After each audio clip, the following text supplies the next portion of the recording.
There is an ancient Sanskrit prayer that says, "May there be goodness to those who know the earth to be sacred." There's a Hopi saying, and it's "Haukami I," and that says, how are you with your relations? Are you good with your relations? Ancient wisdom offers us guidance in how we meet these future challenges with the truth of who we are, the most important things in life. Sometimes when we hear the stories or the teachings, it's like you get this, this feeling of, yes, I understand. If we look to the wisdom of our ancestors who lived in a way that was much more simple and in balance with the earth, that can be the way forward.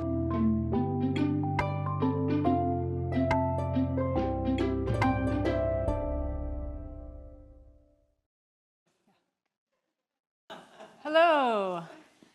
Welcome to the Rubin Museum. I am Karenna Gore, and I'm very happy to be a fellow here at the Rubin for this season, helping to curate the series of programs in the Karma series. And our part is called Ancient Wisdom Meets the Future.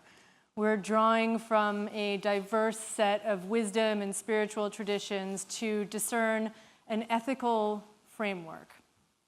My regular job is as director of the Center for Earth Ethics at Union Theological Seminary. So Earth ethics figures very prominently in this series. And certainly climate change and other aspects of the ecological crisis in our planet are part of what we've been able to explore and discuss in different ways. I want to be sure to invite you all. The Rubin's a wonderful place. There's so much on offer here, and I know many of you have been here before. Some folks might be new to the Rubin. In terms of climate change, there's actually a wonderful exhibit that people are invited to interact with, and the visitors at the Rubin really curate themselves. It's called The Monument to the Anxious and Hopeful. It's right in the spiral staircase. And so you are invited. It's by Candy Chang and James Reeves. And you're invited to please post your own thoughts or anxieties and hopes and enjoy that monument while you're here. Today's program is very exciting. We are joined by two thinkers who are going to discuss how wisdom traditions can help us better achieve integral and sustainable development on our planet. Jeffrey Sachs is a world-renowned professor of economics, a leader in sustainable development, a senior UN advisor, best-selling author, and syndicated columnist whose monthly columns appear in more than 100 countries. He's twice been named Time magazine's 100 most influential world leaders among them. He is the co-recipient of the 2015 Blue Planet Prize, the leading global prize for environmental leadership. And the New York Times stated that he is probably the most important economist in the world. Time magazine calls him the world's best-known economist. The Economist magazine ranked Sachs as among the world's 3 most influential living economists of the past decade. He is joined by B.T. Bhikkhu, who is ordained as a Buddhist monk in Thailand, executive director of the Middle Way Meditation Institute, a New York-based global nonprofit organization that focuses on the promotion of inner peace education as a means of attaining world peace. He travels globally to teach thousands of meditators from 30 countries on 6 continents. Through his World Peace Through Inner Peace project, he has touched people from all walks of life. And he says his quest is to bridge Eastern wisdom and Western science to serve humanity. Please welcome our 2 guests to the stage.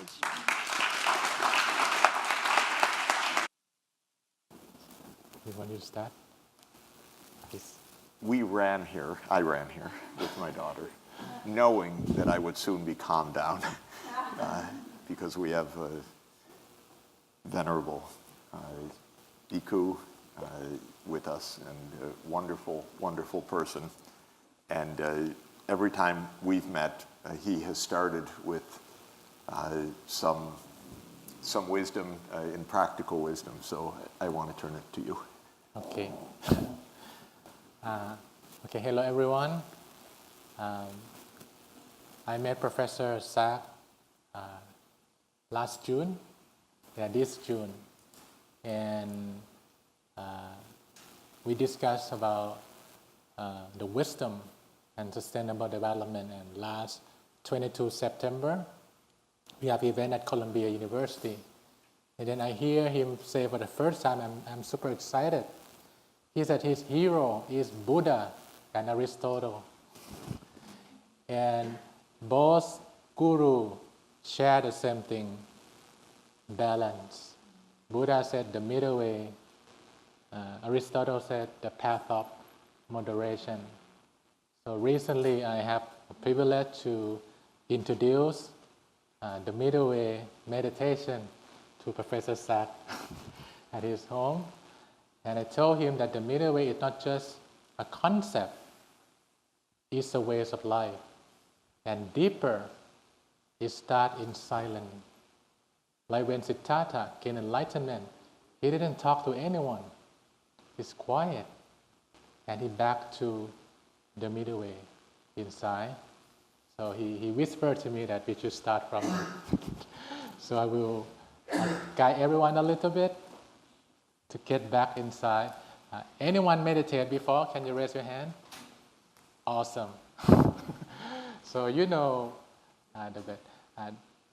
But the little thing that the technique, because different meditation have different focus. This meditation, which we can discuss more later, is said by my master. He said he dedicated his life to rediscover what happened that night when Prince Siddhartha sat under the Bodhi tree. And he mentioned the middle way is inside. Yeah. I collaborate now with more research. We need modern science to prove this. But my old master, he passed away a long time ago, he said, the actual middle way is here. He called center of the body. It's around 2 finger width above the navel. And when it becomes truth, it's not religious or science, it's truth. So you can try to the experiment. So I will guide you with some relaxation. A breathing technique, everyone tried before, right? Breathe in and breathe out.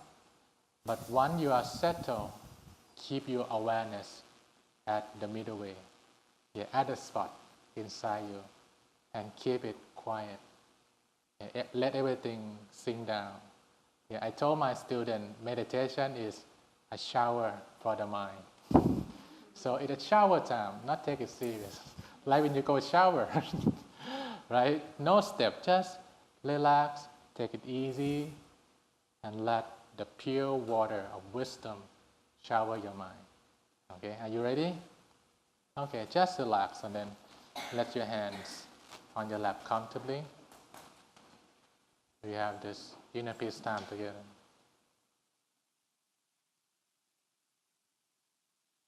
Before we start our meaningful conversation today, let's take a moment to relax your body, relax your mind. Our mind has been running on and on with different things in life. It's very important to give them a reward, a rewarding time of peace, of kindness, of love, that all residing inside us. So relax your body, relax your mind, and close your eyes in a soft and gentle way, similar to the moment you go to bed. Very relaxed, very easy.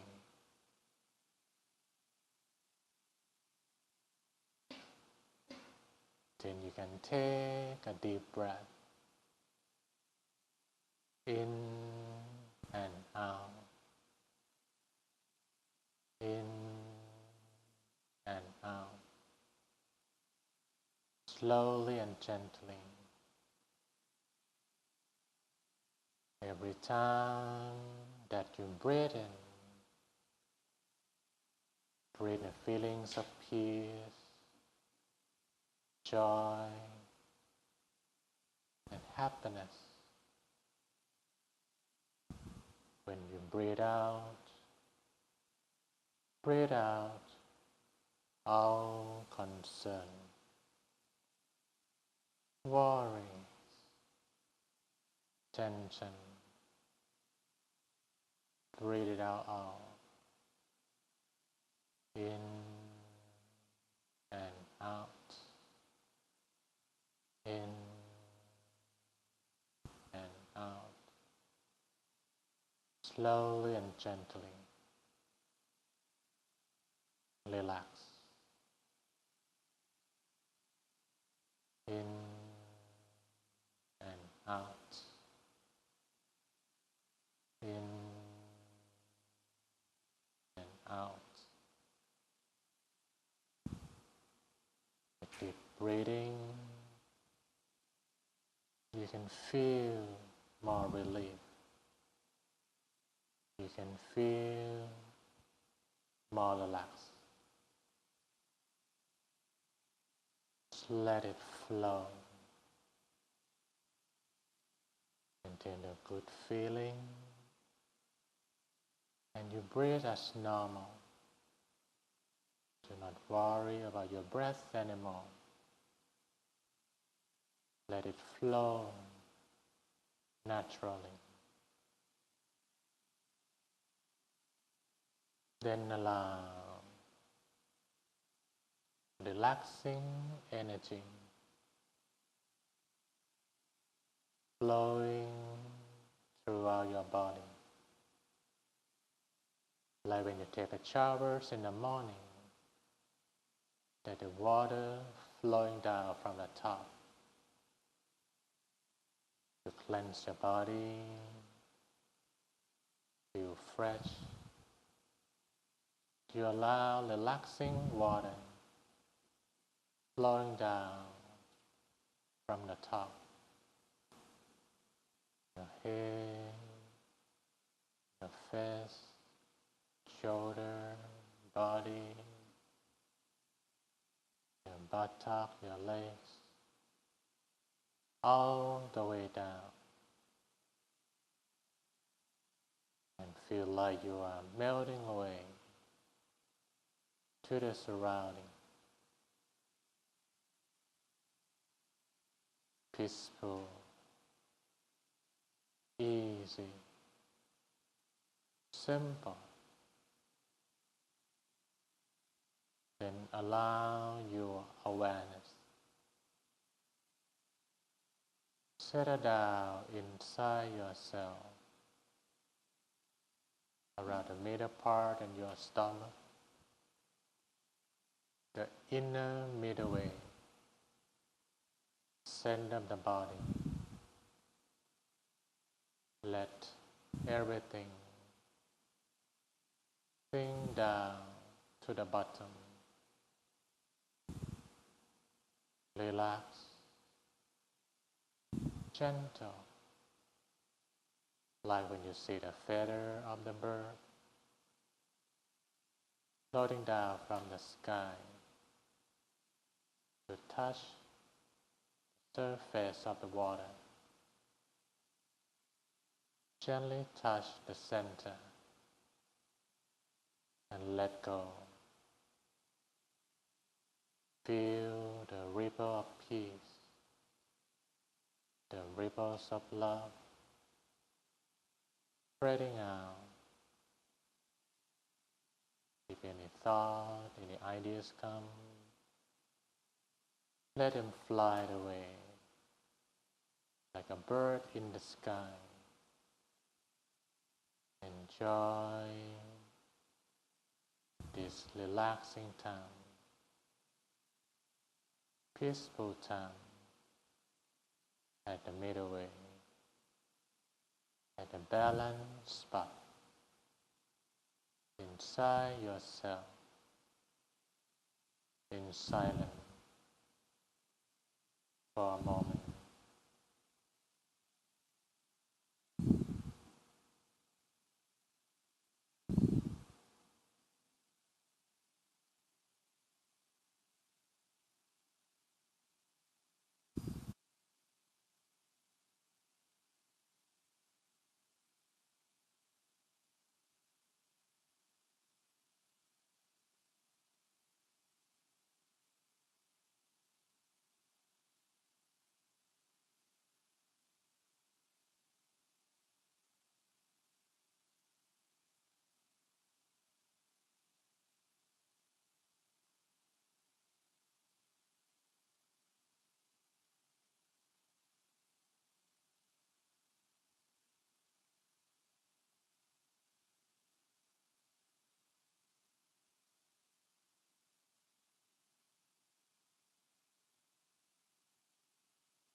Gentle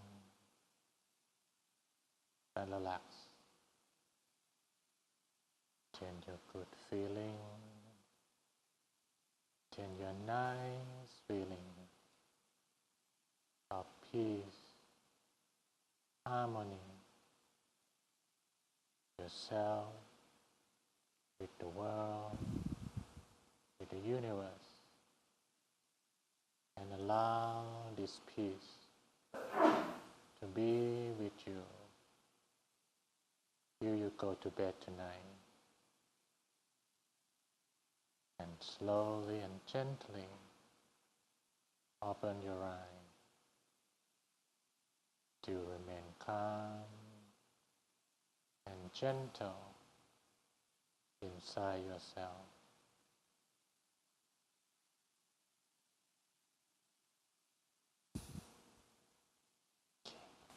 Thank you. Okay. Thank you. How was it? Relax? You feel a shower? Okay, Professor Sachs. That's how we usually start our economic seminars. And Congress and cabinet meetings begin that way also. So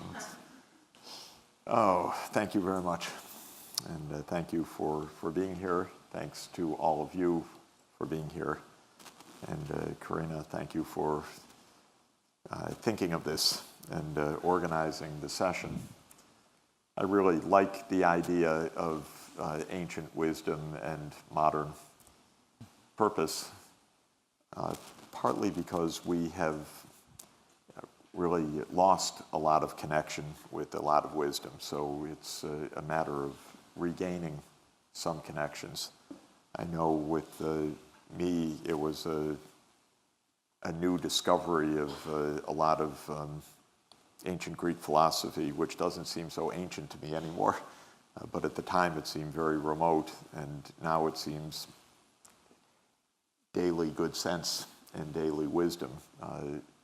But it is a matter of rediscovery because we seem to forget a lot as we also learn a lot. So we're going to talk about some of the ancient wisdom. And maybe one point that would be good to start with is your teacher and what it means to his attempt to rediscover some of the ancient wisdom. That in a sense it means that what he's regaining, it was not simply passed along in traditions, but there's really an attempt to recover from a hidden past. And maybe you could explain a bit about that and your own training in that tradition. Okay.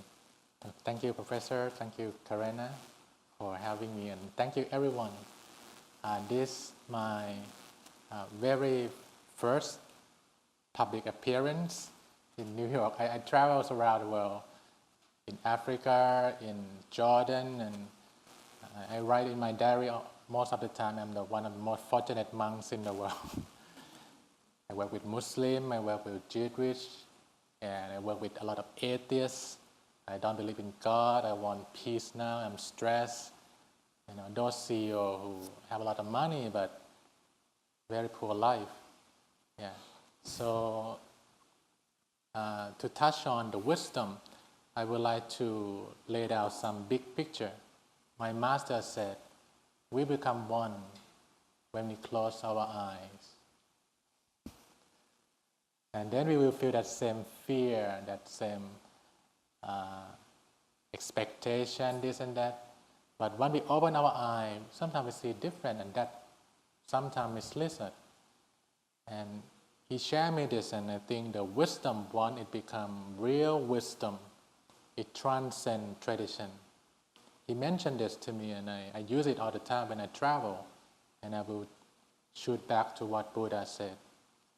He said, the truth that really transforms human being is one. It's like what? It's like sun in the sky that shine to all. Shine to Buddhists, shine to Christians, shine to politicians, even shine to the president, shine to everyone. Shine for all. It doesn't choose, but we call the sun differently, right? In America, you call sun. Even in China, they call Taiyang. Right? We have some Chinese friends, Taiyang. In different countries, you call different. I'm from Thailand, we call Praatit. 3 syllables, Praatit. Right? You imagine American, Chinese, Thai, outside, and then Americans said, this is sun. And then Chinese said, no, it's Taiyang. And the Thai will come, it's not sun, it's not Taiyang, it's Praatit. And then keep fighting how to call that sun. You get the idea, right? Yeah, so my master said, it's a waste of time fighting about the name. Yeah, let's get back to the essence without talking. And then he encouraged me, and I told Professor that maybe we have more and more meeting, to have a meeting without speaking first. Let's do not talk first. And then really feel good inside, and then can start talking. Yeah. So that wisdom that can really fix the world, it needs to go back to the original form. Yeah. It can be called differently, but it needs to be original form, not contaminated by any agenda. Okay, not by power, not by anything. Go back to that form. And to get back to that wisdom, Buddha, he talked about 3 levels. This is in a Buddhist text, you can check. There's 3 levels of wisdom. Yeah. The first one, I'm from Theravada, we use Pali. Yeah. In Mahayana and Vajrayana, they use Sanskrit. Yeah. You have some basic idea about this, Pali and Sanskrit? Okay. Just shortly, in the Buddha time, Buddha speak Pali for the people, but Sanskrit is the language used in the high level of education in that time. So his teaching were recorded in Pali and Sanskrit. Yeah, we call Pali the southern school because it spread to Sri Lanka and then go to Southeast Asia, including Thailand. And we call Sanskrit the northern school because it spread to Nepal, China, Tibet. So they translate from Sanskrit. Even this series, the term karma, karma, it become English term already. It come from Sanskrit. Karma, nirvana also, Sanskrit. But Pali, we said kamma, K-A-M-M-A. The same thing. Nirvana we call nibbana. Understand the point, right? I'm from southern school, Theravada. Eat the sun. Sanskrit way, Pali is one thing. Okay? But I'm more familiar talking from Pali. Easy for me. Buddha said, wisdom has 3 levels. And if we really want to fix, those 17 SDG thing, we need to go back to the deepest level. He said the first level called Sutta Maya Panya. Panya, you know this term? Wisdom, Panya. Sutta Maya Panya. Wisdom from studying. To translate directly, it is wisdom from listening, from hearing, from absorbing. That first level, that's what we have in education. We learn from listen from someone else, from reading. That's the first one. Then the deeper one, it's called wisdom from deep contemplation. You learn and then you become more quiet. That's how new theory come in the world. New scientists discovery come that way. But that's not deep enough. Yeah, I think the moment Isaac Newton find the law of gravity is a bit the second and the third. The third one is called wisdom from intuition or intuitive interaction. In that level, don't use brain interpretation anymore. Super quiet. And with the wisdom come from the deep source. Very pure, that not limited by this. Okay? I think we need more rigorous science that what is deeper than the brain. Because they discuss, in Thailand we call this, you call the mind, right? This is the mind. But in Thailand sometimes we call this spot, consciousness. Yeah, I think you learn some deep meditation, you know that the center of the control is here, not here. And the current science, we don't have reference enough. We need more understanding, sometimes we call it the second brain. So the shining sun is possible. It's there since we were born and is still there after we die. But how to access to that wisdom, that's the key.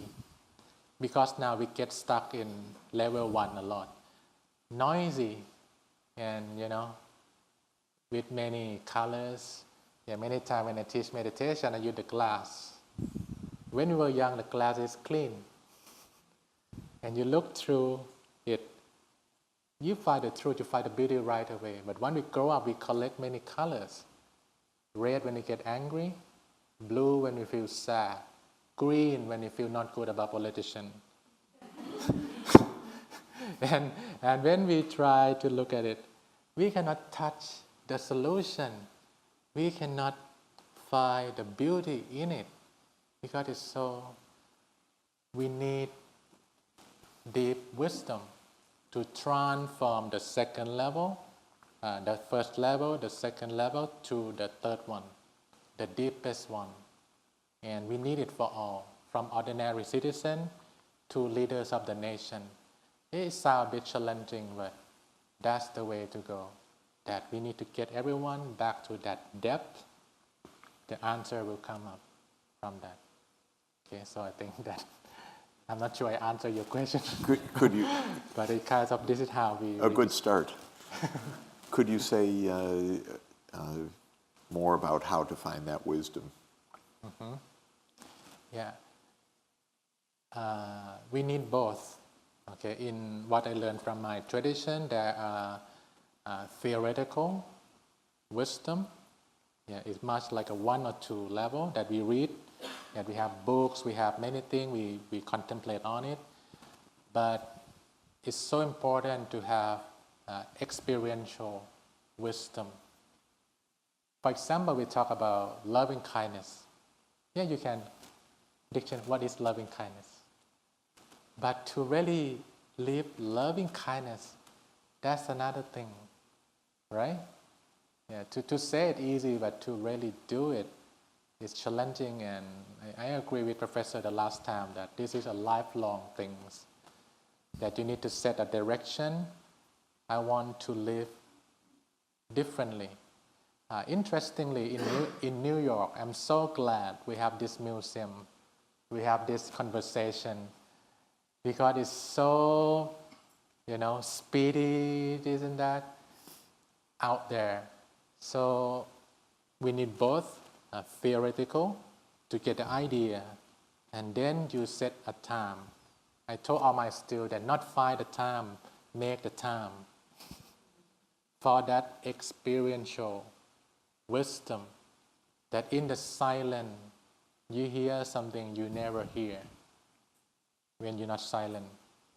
Yeah, so I think that's a 2 main track that you need to study more and you need to practice more. Yes.